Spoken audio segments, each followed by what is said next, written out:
Well, I'm really proud of us. We've covered a lot of material. Some of it is emotionally thick and burdensome and depressing. And I guess the only thing that's worse than depressing knowledge is depressing ignorance. So we're going to just keep pushing forward and learn more stuff that can be depressing. I see the hope and the joy and the positivity in it is the more we have knowledge, the more we can expand the well-being of our clients and help them dispute the 1,001 big lies that they have been trapped underneath of. So what I want to talk about today is continuums of sexuality, sensuality, a whole bunch of stuff. One, I identify as bisexual. I want to say that out loud, to say to the world that I have a limited body of knowledge and my body is a place of knowledge. And I also say that because I present as what could be called feminine, feminized, it has been kind of safe for me in the world. I've never personally felt attacked for my sensuality, sexuality, or expressions of self in the way that a person who was maybe born in a body that had some parts or bits that could be called male or female, and that as they grew older, they felt they were in a body that didn't match their inner self. I'm acknowledging my privilege and my opportunity that I can pass, and I want to talk about continuums of expression and ownership of all these things. I also want to say out loud that I've always been kind of perplexed by people who feel it's their business in any kinds of ways to comment on other people's bodies and impose on other people's bodies. Everybody mind your own business kind of thing. We talked earlier of you sitting at a bus, waiting for the bus, and some person in a body that looks heterosexual feels entitled to comment on the size of your breasts or what they like to do to you. That's impositional. I don't understand how that is a good thing in the world. I do know it goes on all the time in the world. So putting that fact back into our conversation, in a more ideal dream world, everybody would mind their own body, mind their own business. Okay?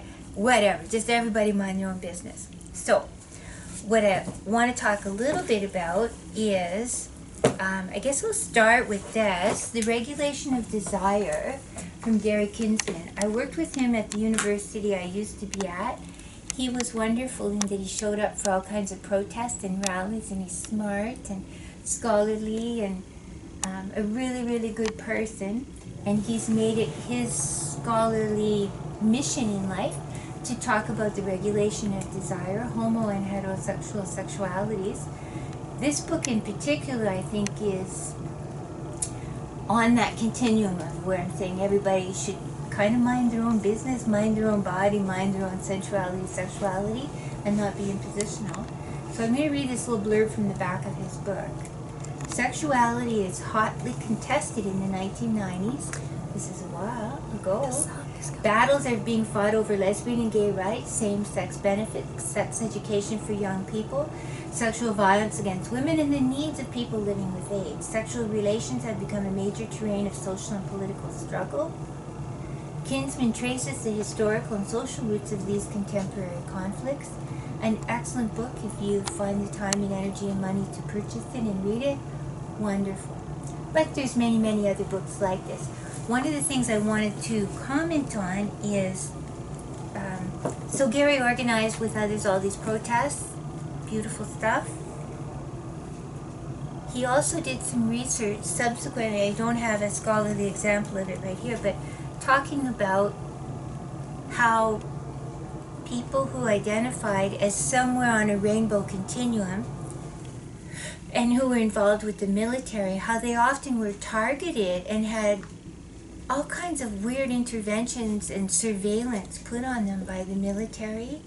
So people who wish to defend our country and be honorable, you see, Amazons or Paul Bunyan's on behalf of freedom and democracy and all the things in Canada, they would sometimes be targeted by their peers and supervisors because someone suspected they were gay or lesbian or bisexual or transgender or somewhere on a rainbow continuum.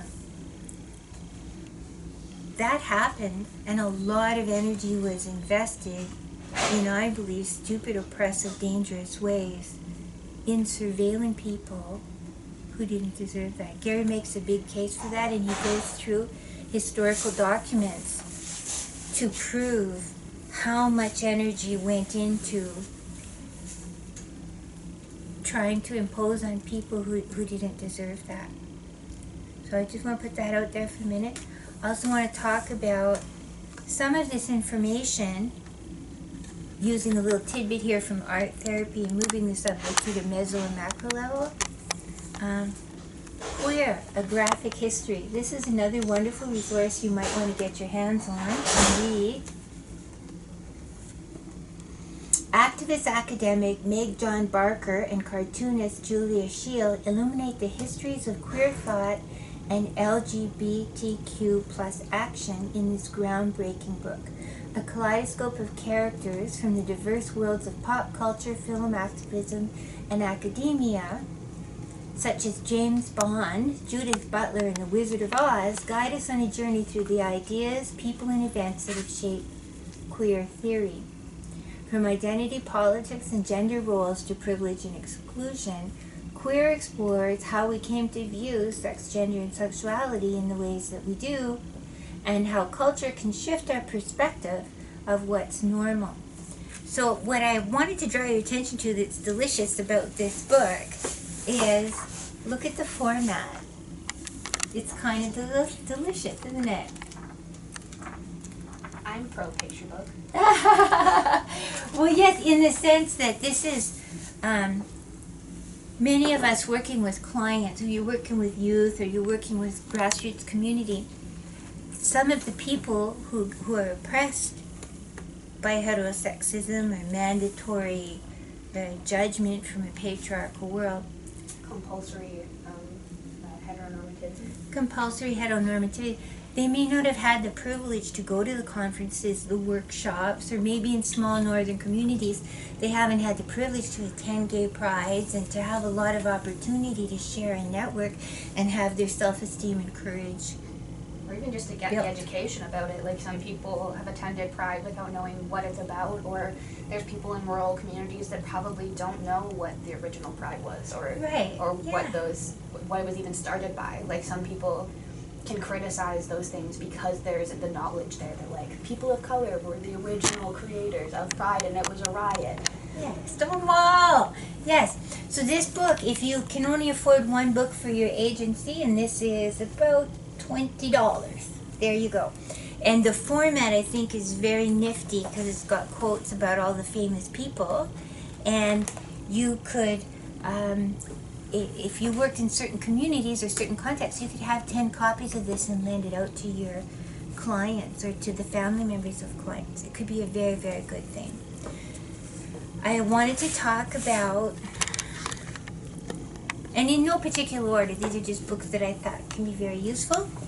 This is Centering the Voices and Experience of Trans-Identified People as Experts on Their Own Lives and Agents of Change. Trans activism in Canada opens up a dialogue between scholars and community members in an effort to improve the lives of sex and gender variant people.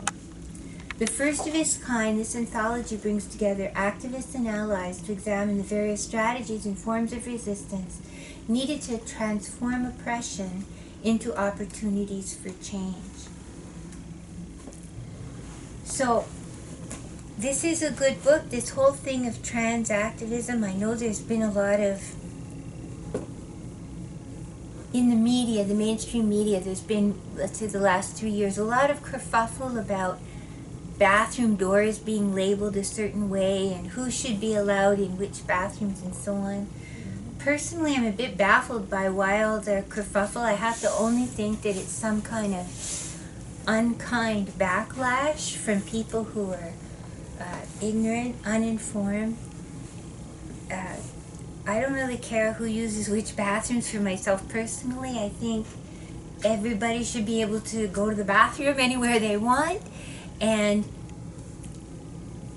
I'm not sure if this is some kind of sociological macro level backlashy kind of thing. People put out this idea of, oh my God, what if there was someone who was born in a male body or who had some male parts and who later became female and felt themselves to be more female and more fully female, and who then went into a washroom and used the washroom, and I don't know, what are their worst imaginations, these scared people?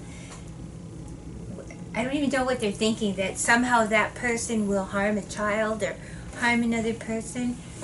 My mission for all of you is, hey, everybody go to the bathroom, pee or poo, do your business, wash your hands, get out of the washroom, don't worry about it. What is your thoughts on... Like, I've had partners in the past that were trans, and honestly, I mean, like, not to say that, like, you know, straight white men are the bane of my existence, but that was the, like, largest population, that and, like, straight white women who were concerned about my partner's genitals and where they were located in regards to the bathroom. And honestly, I think that they're the only population that are thinking that intently about their genitals. Yeah, exactly. Like, he just wants to go to the bathroom. She just wants to go to the bathroom. Like, yes. They're not going in there to see your child, and if anything, it's going to be like Henry over there, who grew up in his all-white family and now is entitled and also abuses children. Yes. And not because he's trans. Yes. That males who identify as heterosexual, who have eroticized the idea of control and imposition, are more likely to sexually abuse when they're a coach or a priest or a teacher, a neighbor, than anything that's going to go on in any bathroom where anybody who was born with certain configurations but who feels themselves other configurations. Yeah. They're not going to the bathroom to look for a date or to harm anyone. They're going to pee or poop or both. Wash their hands. Correct? Yep. Okay. There's nothing sexual going on there. Yeah. Well said. I have to say I've seen a lot of kerfuffle where there's been worry and it's been on the news, and it absolutely to me has been tragic and baffling. Well, that and, like, if you consider, like, particularly, like, trans men, especially if they've transitioned, like, later in life or began that transition, they will have been socialized as a female, like, at some point, assuming that their parents enforce those gender norms and stereotypes. So they have that socialization where they act in the world or have been in the world with that scope of, like, you know, you've been sexualized, you've been trained to be meek and small. And then to have the transition, my most recent partner actually had commented on it, where being socialized female and then existing in the world and finally going through the transition and passing, how differently he was treated and how different his experience was. Because existing in the world as a cisgender female versus a transgender male was so vastly different. And still, even as a transgender male, he was marginalized by both the, like, cisgender and LGBT community, because apparently his goal of passing and just being referred to with male pronouns was somehow too binary for some. Yeah. Where they feel that gender is completely a spectrum, whatever, and that it's almost limiting to say that I identify as male or female. That's not to say that everyone feels that way, but that was just some of his experiences and some of the things that he talked to me about. Good. Yeah, so I also want to, maybe we should add in here somewhere in this segment, something about language, because that's, I want to say out loud that I'm almost 60, and that in the world I grew up in, the word queer was often used as a slur to say, oh, that person's queer. It was a harmful word, and I still feel kind of awkward whenever I use that word. And I also feel these LGBTQ+, right? LGBTQ+, I want LGBTQIA plus, depending on IA plus. yeah. I want to say out loud, I love you. I love everything about this. I want you to have happy, joyous lives, and anytime I can show up at your events and be helpful, I'm with you. But there are some people who still feel certain words are a little bit awkward. I would rather say rainbow people or rainbow community, or we're all in a rainbow, or I also want to say out loud that as social work with victims of abuse, we want to be honoring and loving and tender and respectful. So always trying to ask what pronouns or what words are important for you, and also trying to not overreact when people make a mistake. I don't want to forgive people all the time for saying the wrong thing, but if somebody says, I want you to always use LGBTQ plus, and then somebody else says rainbow, or they go backwards a little bit and they use he, she instead of their. We want to have some discernment about, are they being hateful or are they just dorks, right? The same when we're talking about different indigenous issues. In an earlier segment, we talked about the best is to say indigenous, better is to say Giksan. And to be specific. And to be specific. And to be best is to be able to say the nation's name using the word that they use. Because sometimes, for example, in Prince George, we would say, so you say indigenous, but then you may say carrier, which is not their name for what they are. Wet'suwet'en or Headley Tene. I thought that was Clay Tene. My point being that sometimes people are linguistically dorky, and we want to teach them and just keep uneducated and just keep practicing until everybody gets to that place. But maybe 10 years from now, there might be a new word that will be important.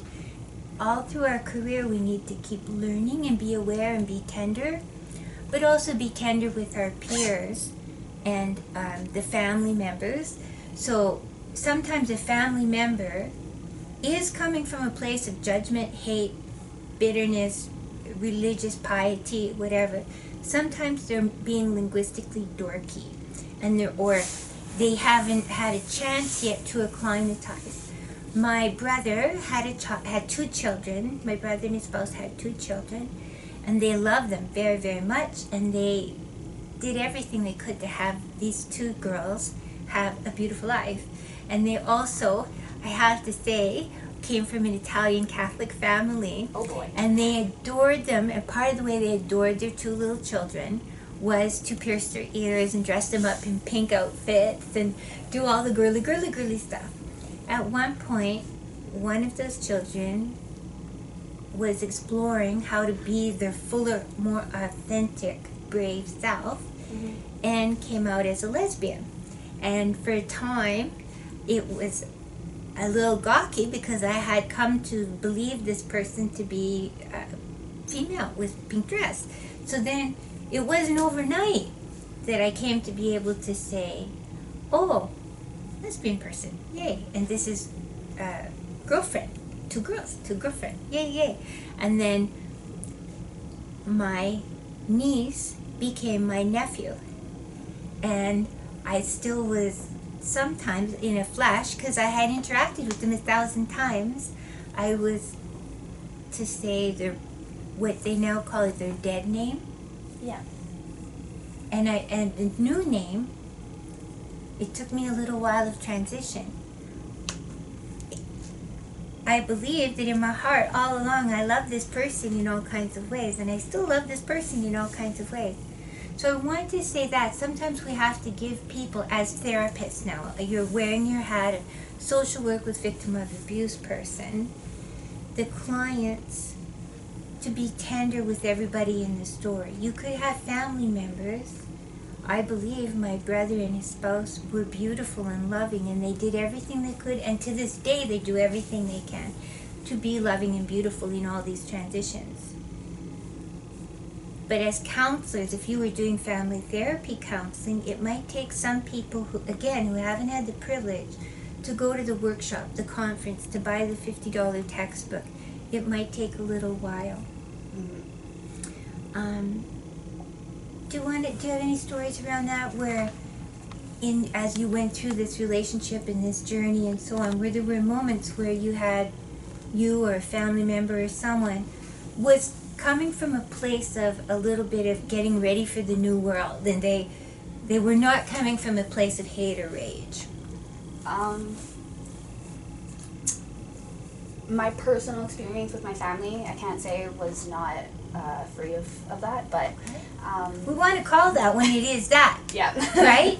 I'm not being wishy-washy on that. Call it what it is when it is, but not to have a binary. In the same way we want to have continuums for everything, we want to have continuums here. Yeah. Because many people, their whole life has been, well, there's male, there's female. And that's it, right? Yeah. And some faiths talk a lot about there's this or that. There's don't good have and bad. There's straight or wrong. Straight or wrong, yeah. But I guess having been in the relationships that I have,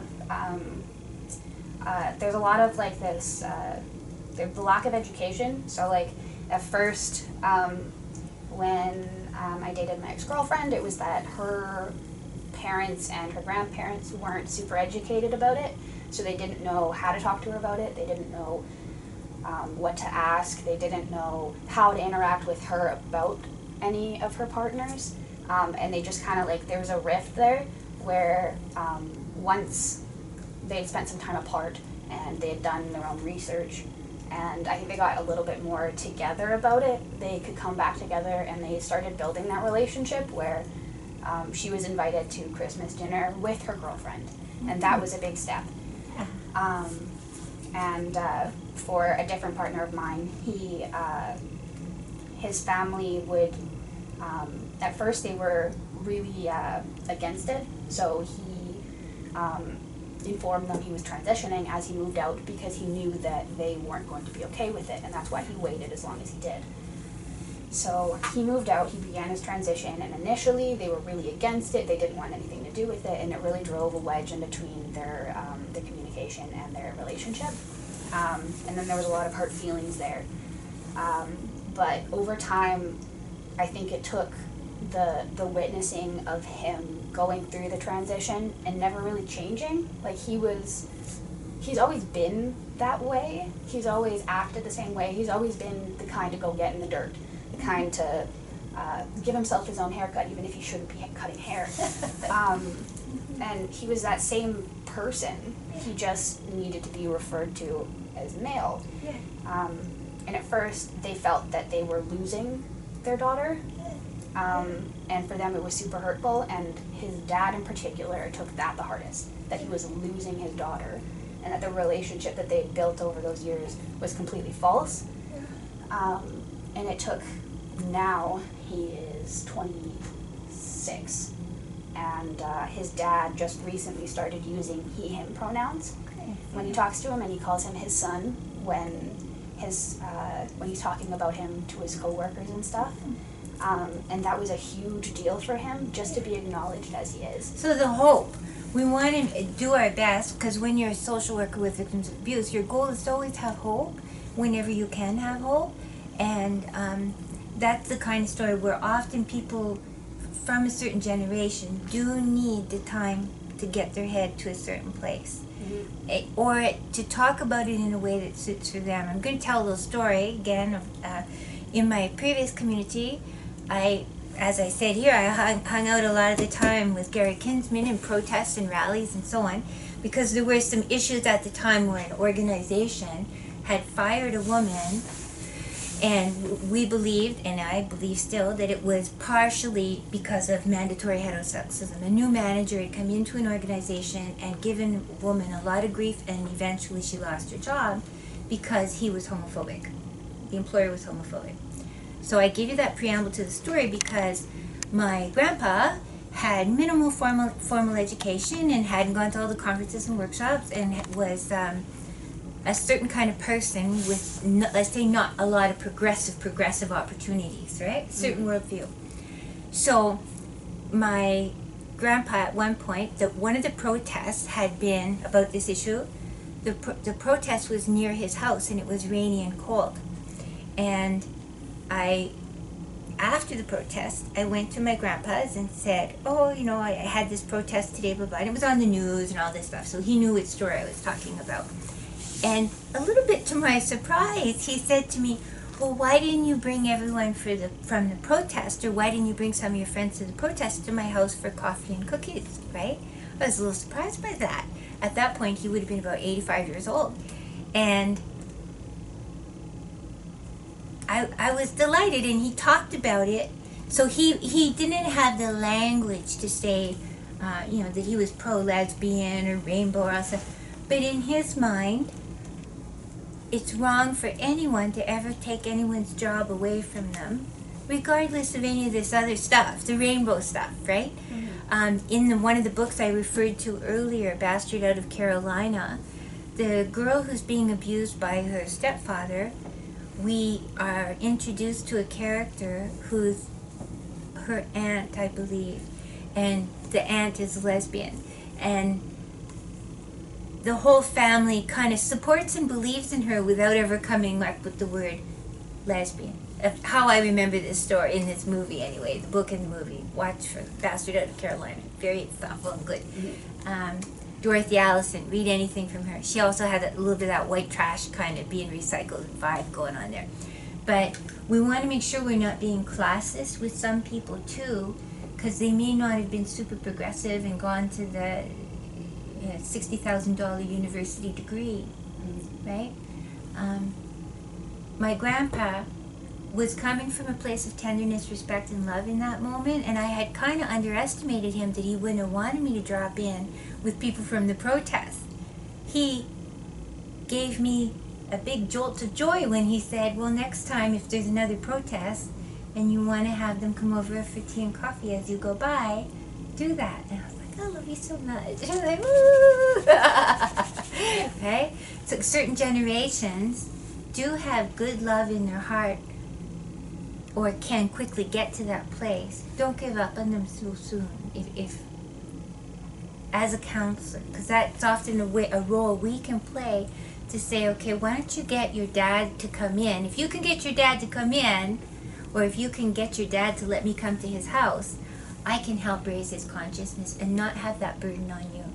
Mm-hmm. Right? Because I think that's another thing for like trans people, or just like under the umbrella of that, is that it puts a lot of pressure on you, because there is compulsory heterosexuality. You are constantly in a process of coming out, which is like, oh, I'm bisexual, I'm pansexual, I'm whatever, I'm demisexual, and if there's a lack of awareness about it, it almost becomes your job to educate everyone, and like that's exhausting. Mm-hmm. So the same for many black people or indigenous people, saying we're constantly having to worry about our white folks' fragility, or worrying about teaching the history of these issues to the contemporary person in front of me at the workplace. I don't want to deal with all that. I don't want to deal with racism or homophobia or oppression, and be put on the spot constantly to educate and raise people's consciousness. Yeah. So that's one of the roles we can play as social workers working with victims of abuse. I know that earlier you were collecting a little bit of data that you wanted to share. Do you want to say any of those things that... well, let's see. So, I was mostly finding research that was done in Ontario. Okay. Particularly because the population there, I guess, is just statistically higher. The Ontario-based studies that we've been looking at, it says that bisexual and trans people are overrepresented among low-income Canadians, and that about half of trans people in Ontario were living on less than $15,000 a year. In regards to sexual violence and physical violence, harassment and hate crimes. Hate crimes motivated by sexual orientation more than doubled in Canada from 2007 to 2008 and were considered the most violent of all hate crimes documented. Trans people found that 20%, an Ontario-based study of trans people found that 20% had experienced physical or sexual assault due to their identity, and that 34% were subjected to verbal threats or harassment. Trans people in Canada and the US report high levels of violence, harassment, and discrimination when seeking stable housing, employment, health, or social services, and that factors in the well-being and mental health of LGBTQ people include the process of coming out, gender transition, internalized oppression, isolation and alienation, loss of family or social support, and the impact of HIV and AIDS. And that the forms of marginalization can also intersect with their sexual or racialization, gender, disability. That's exactly where I was going to bring this to more of a circle to say our video on intersectionality, all the other parts of who they are as a parent, as a neighbor, as a teacher, as a professional, as a scholar, all these parts can be somehow disrupted or diminished if someone is being homophobic, if someone's being mean and judgmental, if someone's being an asshole, basically an asshole, and imposing. Mm-hmm. It's none of your business, and how is it even relevant? We were talking earlier about you sitting and trying to catch the bus, and somebody starts commenting on your body and making lewd suggestions towards you, imposing on you. All of us, all the time, mind your own business, mind your own boundaries, mind your own respect for other people in all of these domains. If someone is a real estate person and they're selling you real estate, they probably don't need your opinion on the housing market. Yeah, where did it even come from that people can put this heterosexist, patriarchal, capitalist gaze on other people? It's none of your business. And it's an invasion. It's a type of abuse. It's a type of uninvited authorization. So, reflect on all those things. I wanted to just say this is another book that I found really useful in classes that I've taught. Whipping Girl, the Transsexual Woman on Sexism and the Scapegoating of Femininity. There's multiple layers and complexities, and as you suggest, like the absolute day-to-day burden of trying to constantly push back against people somehow putting a definition on you when it's none of their business. Just going to the bathroom, want to wash my hands. I don't want to deal with a whole bunch of people making comments on me. Now this one here, if I would invite you, this is a kind of classic horrific story. I'll read you the back of this. And for the students in this course, this might be a video that you would choose to watch or a book that you would choose to read. And I also recommend this book when I'm doing, when I'm teaching qualitative research. It's, I think, a brilliant example of research. On October 7, 1998, a young gay man was discovered bound to a fence outside Laramie, Wyoming, savagely beaten and left to die in an act of brutality and hate that shocked the nation. Matthew Shepard's death became a national symbol of intolerance for the people of the town. The event was deeply personal. In the aftermath, Kaufman and members of the theater project went to Laramie and conducted more than 200 interviews with its citizens. From the transcripts, the playwrights constructed an extraordinary chronicle of life in the town after the murder. Since its premiere, the Laramie Project has become a modern classic and one of the most performed theater pieces in America. Now in this expanded edition, the Laramie Project 10 years later adds an essential sequel to the original work. Revisiting the town a decade after the tragedy, the troupe finds a community grappling with its own legacy and its place in history.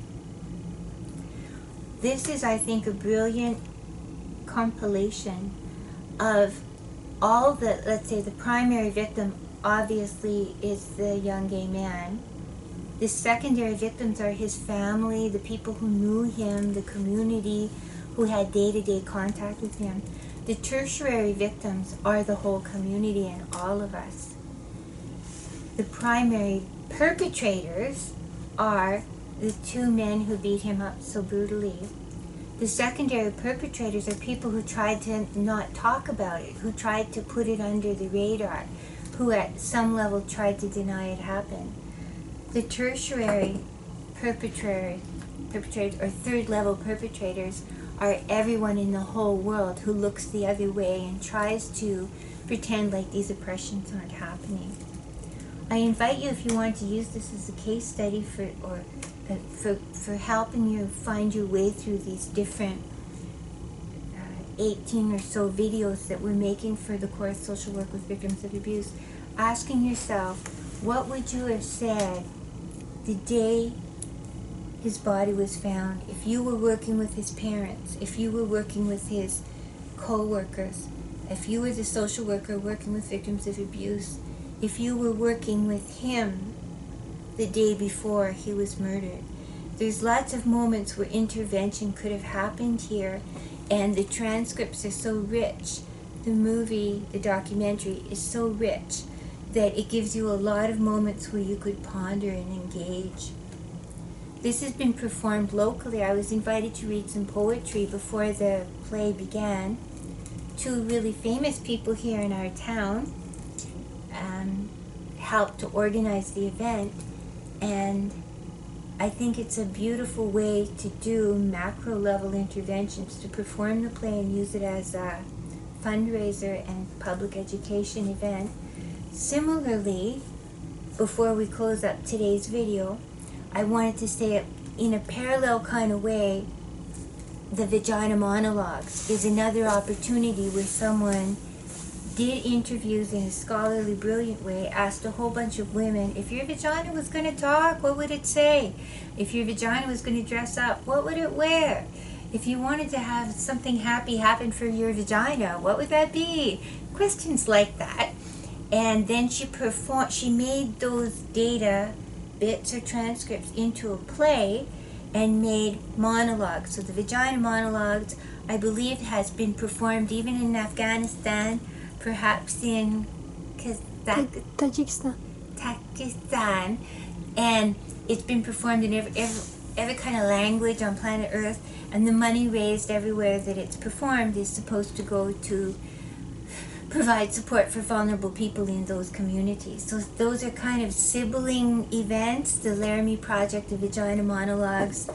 I invite you to watch them, think about them, and engage them in your community. Use the insight we've learned of how oppression can be resisted. Thank you for watching this video. Did you have any last minute statistics you wanted to share? Okay. Social work with Rainbow Community. Okay, lastly, LGBTQ.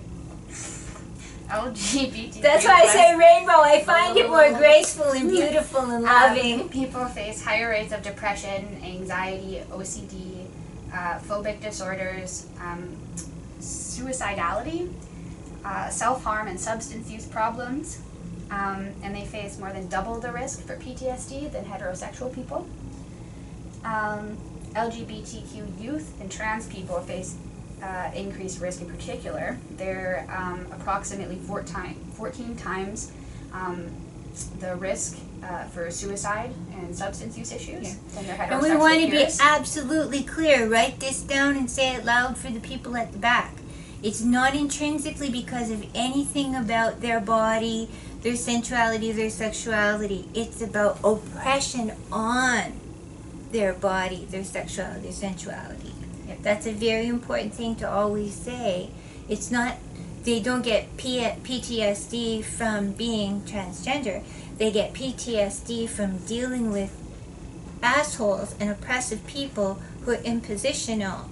That's where the problem is. Exactly. So I just want to make that clear. And of those statistics, those were found at the greatest risk were youth who had experienced physical or sexual assault previously as well. Yeah. So previous victims were more likely to be victimized. Yeah, yeah. So thank you once again for watching some information and insight, and we hope it's useful to you. We hope it helps you to be the best you can be as a practitioner on micro, meso, macro levels throughout your career, social work with victims of abuse. And just as a person. And as a person. Yeah, we want you to be beautiful citizens, being good to the world and making good into the world. Yeah, yeah. Go forth and do that. Yeah. Thank you. Bye.